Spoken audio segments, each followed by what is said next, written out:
Kathleen. Yes. Hello. Okay. So I've got your 5 here. Do you want to tell me anything? I mean, we'll go through what you said in your video because I've written it down, but is there anything you want to tell me or ask me before we do that? Not before we get started, no. Okay. So you have a similar history to me in terms of work. When you sent me your video. 42 to 44 years of retail. Yes. And the legs and the back and the unpacking and all of that takes its toll, doesn't it? And dealing with the people. I've become just like you. I don't want them to walk in the door. I know. I hear you. I totally hear you. I was really naughty in the end. I'd get to work late and I would try and leave early because I was so sick of it, which I would never do that in any other job. But you get to the point where you reach your limit and that's not good. It's not good. So the first thing that jumped out at me, Kathleen, is because I remember where I was at when I was going through this, is I had to let go of the belief you have to work hard for money. That was the first thing I thought of when I was listening to your video. So do you think you have that?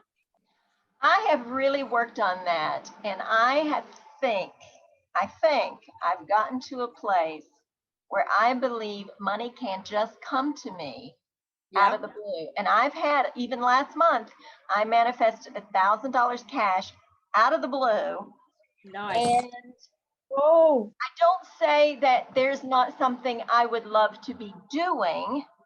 I'm not totally sure what that is, but I do believe that, and I have this audio of a guy named Dr. Bitzer who did the Hollywood Church of Religious Science. He was a pastor there for years and years, and he lived up into his 90s. And there's this audio I got from there years ago, and I've been listening to it during the pandemic as I rode my exercise bike. I listened every day, and he says, and this was one thing I have repeated to myself, you're entitled to money even if you don't raise your little finger. And he said, now this doesn't mean you stop working. You can do, he said you work, but you're not working for your money. Your money comes from your consciousness. And that's what I really, really am working on building up. I'm not sure how to continue doing that. Like I say, I do believe the money can just come. I don't know how. Yeah. But I do believe that I don't have to go work for it anymore. Yeah, good. It's just my impatience on where is it? Yes. Yeah. Where is it? Can I boost it along? Yeah, for sure. I know. Are you doing 5 days a week? Up until the pandemic, I did 6 days a week because it's my business. I own it. It's mine. So I'm the one running it. I'm it. Yeah. And during the pandemic, they shut us down. Yes. And I've continued to keep my door locked to the public because we are in a town with a lot of street people, drug addicts. There's a lot of shops around me where people wait for their food to get their tattoo or waiting for the bus stop on the corner. Yeah. And they come in and stand there and no mask, nothing, just want to come in and lounge. Yes. And I've kept my door locked and only allowed in my customers that I know. Yeah. That has put a limit on sales. Yes. Only there certain days a week because that group is much smaller, so they can come on specific days.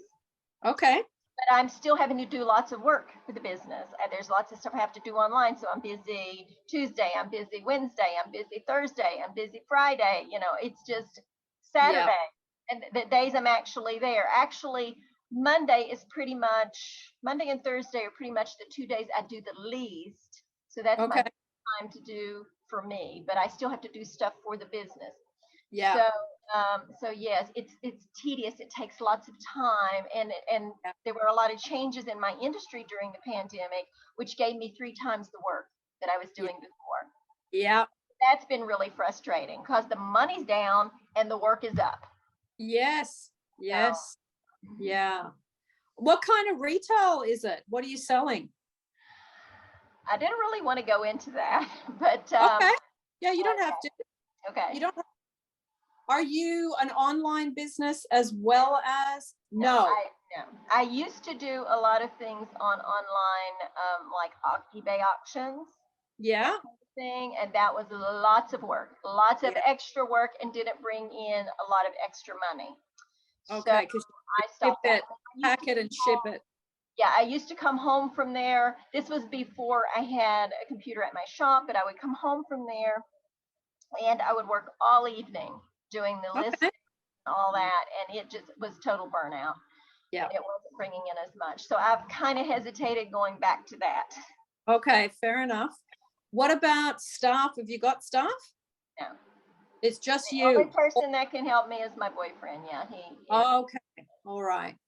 It's just And, me. okay, so you and were. I've done it myself for 42 years. My daughter, when she was younger, she had helped me, that kind of thing. But it's basically been me.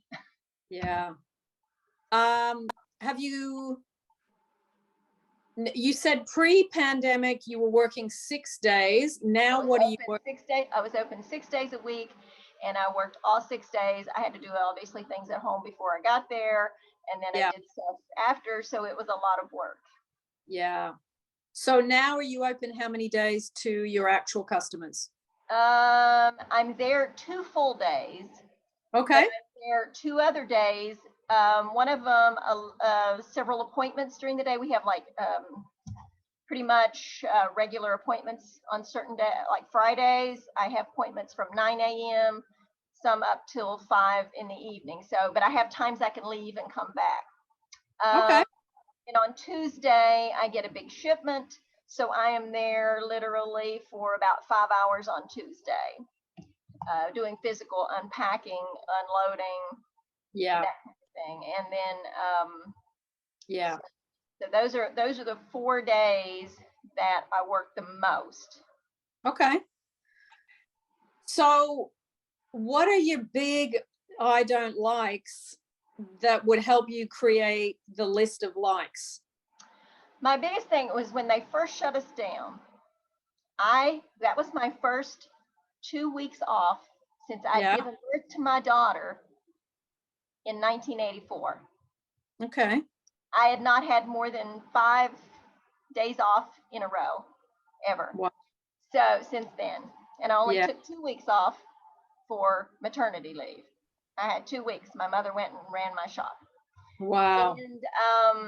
And then I took my daughter with me, and I took her there, and I took care of her there along with the shop. Yeah.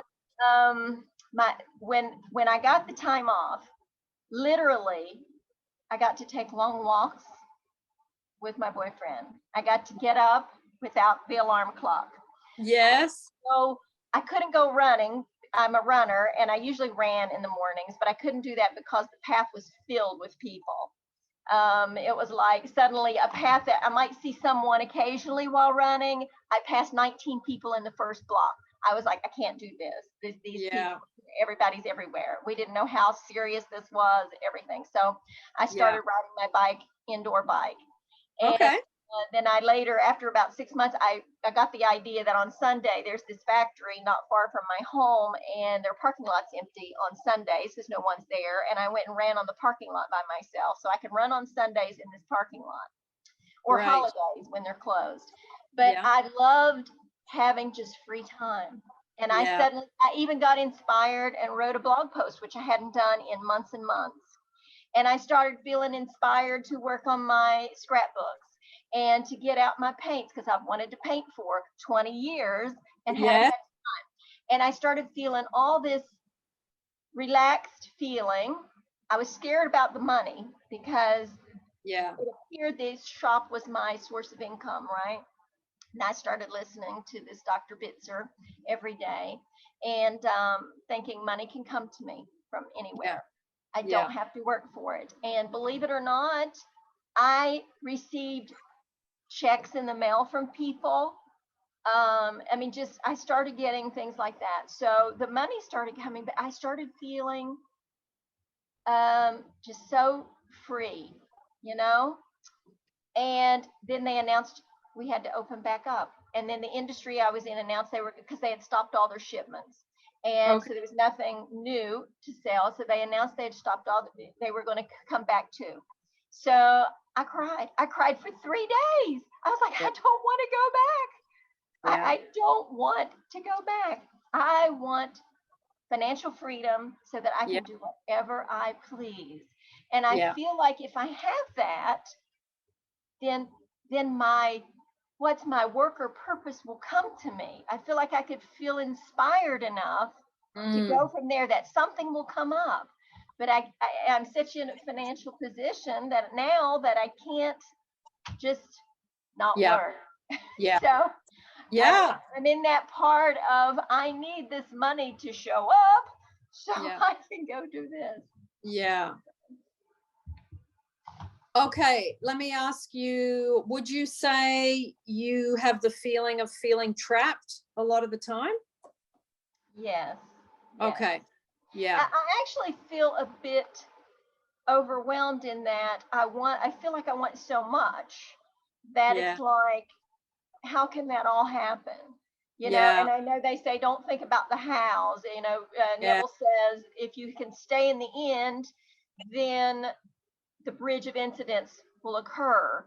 And that's my biggest thing, is being able to stay in the end, that feeling of satisfaction, that feeling of I don't have to worry about this.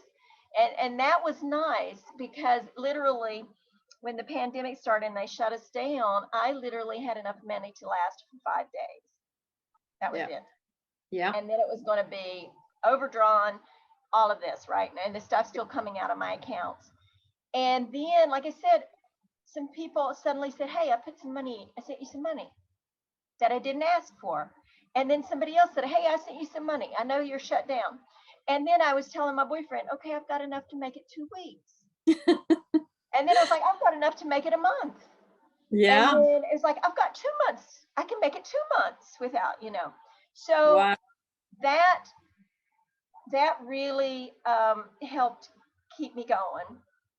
But now it's like everybody assumes you're back, you get back to work. You know, if you're not making enough money, you need to be open every day to the public. That's what I'm getting this censure from Yeah. other businesses. Oh, you're not open to the public? Why Yeah. not? You know, I don't have health care.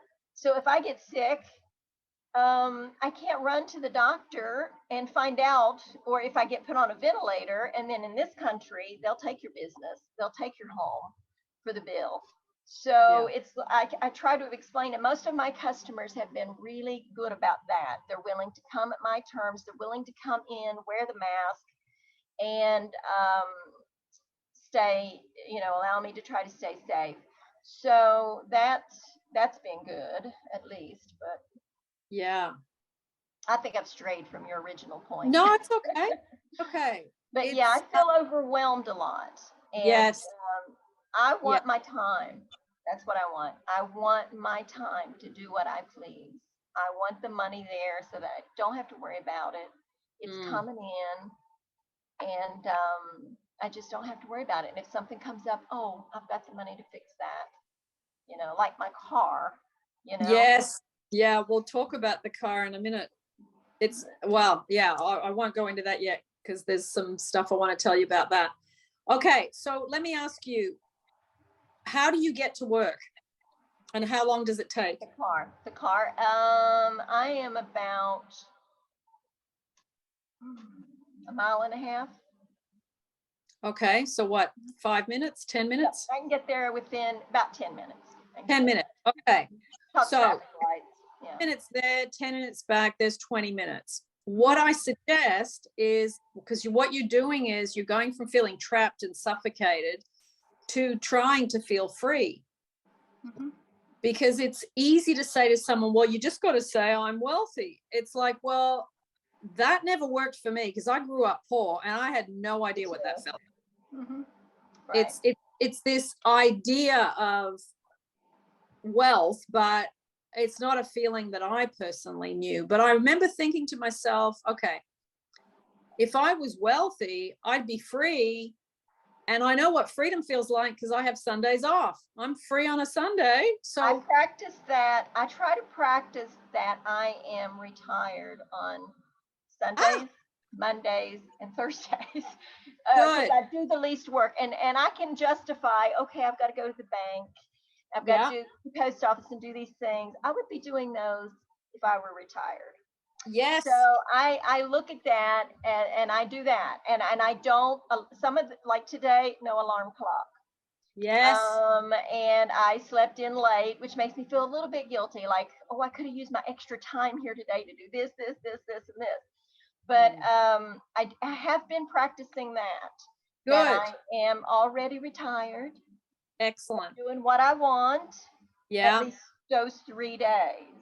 Good. That's really good, because you're changing states of feeling really restricted to feeling free. That's what a wealthy person feels like. They feel like they can do what they want when they want. So I'm really glad to hear you've already started to do that. I think that's an excellent idea. I would also maybe, I don't know, you'll have to play around with this and see how it feels. Start to say goodbye to the business, as in that you're saying goodbye because you've got something better, as in the retirement. Okay, that part, in the past, I loved my business for years. Yeah. I'm super thrilled to be my own boss. It was fun to do. Yeah. And I enjoyed talking with the customers. And I, like I said, I had the freedom in that I could take my daughter there with me as a baby with her bassinet. She grew up riding her tricycle around in the shop, then later twirling her baton in the shop. I mean, it was like I was the boss, and I had that freedom. Yes. And I felt very lucky. I would wake up in the night sometimes and think, I'm really lucky. I didn't get rich. I had no savings. I had some savings, but I lost everything like that, in the house and all that, and a divorce 20 some years ago. But that's a whole other story. But anyway, I would wake up in the night and think, I'm so lucky that I can pay the bills, Yeah. and raise my daughter. I got her through college. Yeah. Even she got to study abroad in London. I mean, things like that, doing what I've done. And when I started, there were no females running businesses like this in this industry. Actually, I'm the longest running female owned shop of my kind in the world. And right. I felt really lucky. The industry and the customer base has changed a lot in the last 10 years, and I've not gone with that change. I've resisted that change. The fun part is gone for me. Yeah. The enjoyment with talking with the customers. Yeah. I still enjoy a lot of my customers that are coming in, but the ones who come to my door and yank on it wanting in, I'm not having fun with them. Yeah. So, and I forgot what the question was and where I was going with this. But during the pandemic, I'd always thought it was going to be really hard to close and say goodbye. Yeah. And I literally, even my boyfriend, who's been there with me now for 20 years, has had a hard time thinking about being able to say goodbye to this business. And even though we want something else, even though we want to move somewhere else and be somewhere else. Yeah. And I shed a lot of tears because I didn't know if my business would ever reopen when it closed. Yeah. I didn't know if I would survive enough to open financially, if I was going to be able to pay the rent there, the utilities there, keep this going, or just have to get a job or something. So I didn't know. So I have dealt with the saying goodbye to the business. So I am in a place, and in fact, I told all my inventory, I've been telling them this all week, that I won't leave you stranded. You can come with me. I will store you and find a good home for you. So I've been doing that, but yes, I think I am willing to say goodbye. Okay. I think I've done that. Yeah. Well, that's good. And that I think is part of the process of getting into the state of I am free, because there's always a letting go process. Even when you want something to go, it doesn't mean you let go and there's no emotion or no. Right. This is your whole 4.5 decades worth of your life. My whole life. Huge. I was 16. Yeah. And literally, like I said, I cried. I've cried a lot. Like even my boyfriend and I, we sat on the bed and I was just crying. I was like, it's hard to believe this is it. It's and I have since done visualizations where I am way away somewhere else, like Neville says, and I look back at it. Yes. That's where it was. And I have never gone to my parents' home once my father passed away and my mother moved out of state with one of my brothers, and she's now passed away. But I have never gone back to my childhood home once she sold it, because I wanted to just keep that in my mind. I didn't want to go see somebody had painted it or torn off part and built something else. I didn't want to see all that. I just wanted to keep it in my mind. And even though it's close, I could go by, I don't go there. So I wanted to keep my shop in my mind that way also, so that I wanted to imagine myself, like I live on the East Coast. My daughter lives in California, which is, and I've been there. So I can kind of sometimes imagine myself there, thinking back, because I knew how it was when I was there, and I was thinking back about my shop being there. My boyfriend was running the shop. So I could imagine it a long way away, but I want to be able to imagine it as finished. Yeah. Like that part's complete. I'm financially free now. Yeah. I had a good run. And that was nice. Yeah. So yeah. That's what I want. Okay. Would that mean selling it or just shutting shop, do you think? What would be your preference? My preference would be to sell all of the inventory. Okay. And shutting it. Okay, you're clear. Like I said, I kind of was a bit of I have this. I've been this thing, this image, this business, and like I said, I was a female in this business when there weren't many, and the few that were soon were gone. And so I sort of have this history, and I'd like to just leave that intact. Okay. And not have someone else come in, take over the business, change it, and kind of tarnish that image. Yes, a bit like the house. Your childhood. Right. Very similar. I'm very sentimental. I'm a sentimental person. I get really emotional about things, and I'm too attached a lot of times. But I'm willing now, and also to step out of the identity of who I've been, because there's a bit of an identity attached to it, and in the industry. And so I'm willing to step away as that as my identity and let go of that, which has been a huge part of my life for 42 years. Yeah. People on the street know me. Oh, she's so and so, Yeah. So that's I'm willing to let that go. Just be me and have fun. Take long walks, be able to run on my own running path around my house, my property, and my home, and finish learning how to paint. Music, I play the drums, I play the piano, my boyfriend plays guitar, and we play together, and I'd love to be able to have a space big enough. My house isn't big enough for that. My drums are squeezed into a little tiny space, and we can't play here because the neighbors would not like the noise. So that's part of the home, and wanting that home. So, like I said, I know what I want. Which is good. And it sounds like you're already in transition of mentally and emotionally letting go of the old around what you've been doing for a long time. And this is definitely money, debt, work, they're all intertwined.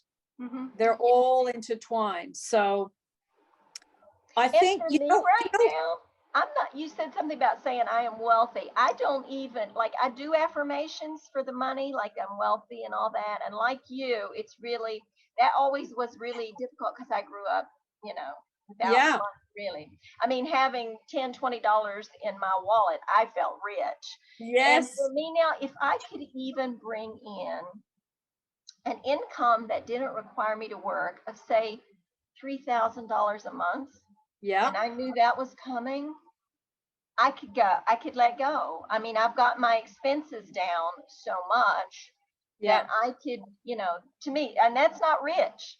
That's, you know, that's not a lot. That's $36,000 a year. Yeah. So, Yeah. Of course, my ideal is, you know, 4 times that, but because they say, you know, after that, you can't do much more than you can do with it. So. Well, you know, I remember doing an affirmation when I wanted to let go of my retail job. And I said, I now create $3,000 a month, every month on an ongoing basis. Mm-hmm. And that then got bumped up to 4, it got bumped up to 5, and I slowly, as I got that to hold steady, then I stretched myself a little bit more. I didn't go from, you know, 3,000 to 50,000 a month, because that was just that I would never have been able to believe that. Right. But jumping in increments felt easier, and it gave me time to get secure mentally and emotionally at that amount. So that might be something you can try. And that's something I've actually been playing with the last probably about the last month or so. Like I said, I manifested the $1,000. Yeah. I was doing this thing called Blue Money, manifest $1,000 in 10 days. And a lady named Ming does it. And they were doing a thing for it at the GVU, which is Good Vibe University. And I joined in, and it worked, right? And so she says, oh, you just do this every 10 days. But I haven't gotten it to work every 10 days. Obviously, I did it the first 10 days, but then it's like, what happened? Yeah. That's okay. I mean, sometimes, you know, you get in sync with something and then you go, okay, I've lost my foothold now. I've sort of lost it. But, you know, I think it's definitely doing very good affirmations. I remember doing, this is the best financial day of my life, because that would mean an amazing amount of money that I'd never had before. Yeah.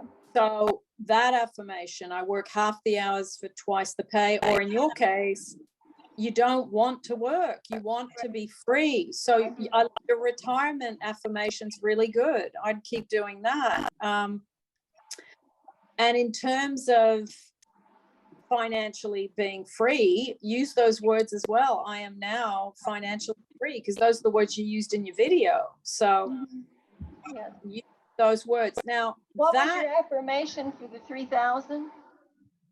I now create $3,000 a month. Then I said every month on an ongoing basis. See, that would sound like heaven to me right now. Yeah, yeah. That I could sit at home or do what I want, or go somewhere to the ocean and not have to worry. Yeah, just take your little paint set. I mean, when you're not, I think when you've got lots of time, you don't have to have huge amounts of money, because you can do everything yourself. You've got time to cook good meals. You've got time to source. My boyfriend cooks all the good meals. Beautiful, beautiful. So I don't have to cook. I'm blessed. Well done. That's a good manifestation right there. And something I wanted for years. Yeah. I even had written down during my miserable marriage, that I would just love someone to cook me a meal for once. And I told him that. I said, I found this in an old diary, because he makes my lunch and dinner, and I go to his house, and he makes really good meals. I mean, home cooked meals. And we're not talking microwave stuff here. And he said, did you ever think you would manifest? I said, I never dreamed I would manifest a gorgeous man making me at least 2 meals a day every day. And I said, it's wonderful. Yes, yes. Good to remember what you have manifested too, isn't it? Because it really helps, I think, with continuing on to manifest those other things. Mm-hmm. Now, I think because you've got 5 very distinct things, your health with the vision, the car, which is, you want something that's newer and doesn't have as many kilometers, obviously, or miles. Are you in miles or kilometers? We do miles here, and I will say this, and yes, I would take my car again with low mileage and imperfect condition. Somebody, like if some lady or man has kept one garage kept. I love my car. I bought my car and I have loved it. It's been perfect for me. And if I could find that car all over again, it's a 1999 Honda Accord LX. I've loved it. It's been reliable. And if I could find it again, I would take it in a heartbeat. That's my car. If someone said, hey, I've got your 99 Honda Accord and mine's been garage kept, it's had all of its maintenance done over the years, and it's only got like 20,000 miles on it, I would be in heaven. I'd be like, oh yes. Yeah. And it's possible. I mean, Kathleen, you know what I would try to do if you have got a bit of time is write a paragraph script for each particular category, and everything that you've just told me, put that in your paragraph for the car, exactly what you just said. And then do the same for the new home. Write down specifics, especially what you said about having somewhere to play the music, that there's no neighbors around, so you can make as much noise as you want, that you've got an area just for that. And do the same for the first topic, financial freedom. What would that mean? It would mean I could paint. It would mean I could go for a run. It would mean, what would the financial freedom give you? And then put that all the debts are paid, put that you are free and retired, put all these things in. And once you do all that and you start to read it and you start to get into sync with being free, I think it's going to solve your number 5, which is the not feeling inspired and not feeling motivated. Because when we don't feel inspired and motivated, it tells you that you've got your eyes more on the problem than the solution. That's all. Yes. So you're basically just taking the focus off that and putting it on this. And when you read the script, it's a living in the end exercise. When you do your specific affirmations for each thing, it's a living in the end exercise. And one more thing that comes to mind, you said about when you split up with your husband, the financial stuff, I would go back and do revision on that very thing. Yes, because I lost a home I'd paid for. Yes. I was left with 120-some thousand in debt, mostly tax debt and credit cards. He had ran up debts. I got saddled with his hospital debts, everything. Yep. All I got left was my business and my car, which I had just purchased. I had just purchased the Honda. Okay. Yeah. My daughter and I were literally living in the car for 3 weeks. Yeah. So I have tried to do a lot of forgiveness and just letting that go, feeling like the universe can restore my good. Yeah. Bring my good to me. I don't want that back, obviously, but I mean an equivalent. Yes. Yeah. So I have done a lot of work on that, and I've thought about revising that, but I didn't know, since that affected someone else, how technically I would revise that. How would you revise that? Well, I would revise it that when the separation happened, that you would have had XYZ, whatever you think was amicable and fair split, not that you were saddled with all this stuff. So you're be fully compensated for it. Yeah. If I would have been given an equal amount of money for the home, Yeah. for the other properties that we had owned that had to be sold, for all the debt. If I had been given the child support, Yeah. which I got done, Yeah. all of that, if I would have been given an equivalent in money for that, I would have felt happy to walk away with that and my business. Because then I could have just gone and bought a home. I could have gone and restored my stuff. So the past is still alive in you, and it has a trajectory. So I would go back to that event when you found out all those things that were pulling you into the minus. Go back and revise whether it was whoever was telling you, however you received the debt notices or the bills or whatever, and the emotion that would have come up at that time. Go back and revise those things systematically, because you want to get the fish hook out of your neck about the financial injustice. Okay, if you just do it, just jot down specific, because there'll be very specific things that still bother you about that. It was actually, I think it all culminated in the final divorce hearing. Okay. I had to agree, because we had hearing after hearing, and I had to pay. My divorce attorney was over $5,000, so that was part of my. I mean, she wanted her money constantly, and it took almost 4 years. So because of the business that I owned, and so that's how come, you know, if I'm going to keep my business, I got to pay all this money. And so I had to give up everything, take all the debt, everything to keep the business. So I felt like I was just agreeing to be done, to get this anchor off my leg. So that for me, if I maybe revised the final hearing, in a way that I am compensated, you get this cash, here's your compensation for all that happened. That would make me feel good. I could walk out of that courthouse feeling like, yes, I've got yes, I'm totally debt free. I can pay off all the debt. Yes, I've got money for my future. So yeah, that I could revise to that, I think. Revise that, it will change the trajectory of your current financial situation. I know it sounds crazy, but I told you I just revised falling and hurting myself. Yes. And I saw the change. Yeah. As soon as I quit the meditation, like as soon as I was finished. So yeah. So you've got a great example of the speed at which a revision can have an impact on the here and now. Okay. Yeah. That's a good one, I think. Yes. Yeah. I'll do that.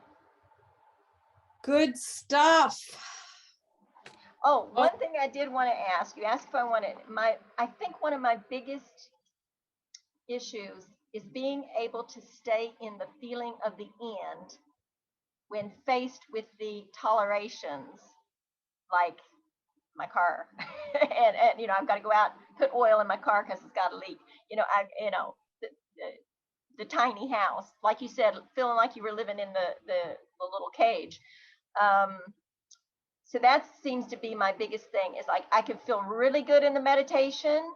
Yes. And then when I go out the door and I've got to raise my hood and I see the fender dented in and all these things, I kind of like, when's it going to happen? And so how can what tips for that? Well, the car I found was really easy. You literally put your hand on the steering wheel and you imagine driving, like not before you take off, obviously. Just get in the car, sit, close your eyes for a second, put your hand on the steering wheel and just imagine the car around you with that new car smell. Look across the windscreen and see the color of the front of the car. Do what you can from being inside it. Rub the symbol. I mean, you said you're quite happy to have the same car because you love it. Draw the symbol of that car. Put your hand on it. And you're going to find that quite easy because it's the car you're driving. The symbol's the same. So it would be identical. Yeah. And also look on the road and see if you can see any of those cars that are a model. Okay, good. Good. Yeah, my car still appears. It's been such a reliable car. I guess a lot of people still drive it. So yeah. I see it occasionally looking nice. I'm like, oh, there goes one. Yeah. Yeah. So try all that, Kathleen. Start with that and just work your way through one topic at a time. And clear the old, re-input the new. Affirmations, imaginal scenes, or in the car, you can physically do that because you're not, it's not like a house. You have to go and stand in someone's house. The car is yours. You're already in it. You just would, and even with your eyes closed, imagine that the counter of the miles is, 3,000 or something. 3,107 instead of 317,000. That's it. That would be awesome. 3,000 miles. I only have 3,000 miles on this car. Well, Kathleen, my car that I had it for so long. It had 350,000 kilometers on it. I've loved it. Like I said, it's been an awesome car. So I bought it brand new. Yeah, good stuff. All right. Any tips on the eye, like the vision? That's one thing I don't know how to revise because I don't know what happened that caused it. Well, the eyes, I think it's affirming. I have 20/20 vision. I have perfect health. Imagine what it used to be like when you used to be able to do whatever you can't do now, whether it's read up close, see far away. What is it that you can't do now that you used to be able to do? And hop back into imagining that you can still do it. You're reactivating the solution, you see. Okay. And send love to the eyes. You can do a meditation. I've been doing that, yeah. Yeah, sending love from the heart to the eyes. Yeah. Okay. Yeah. Thank you. My pleasure. My pleasure.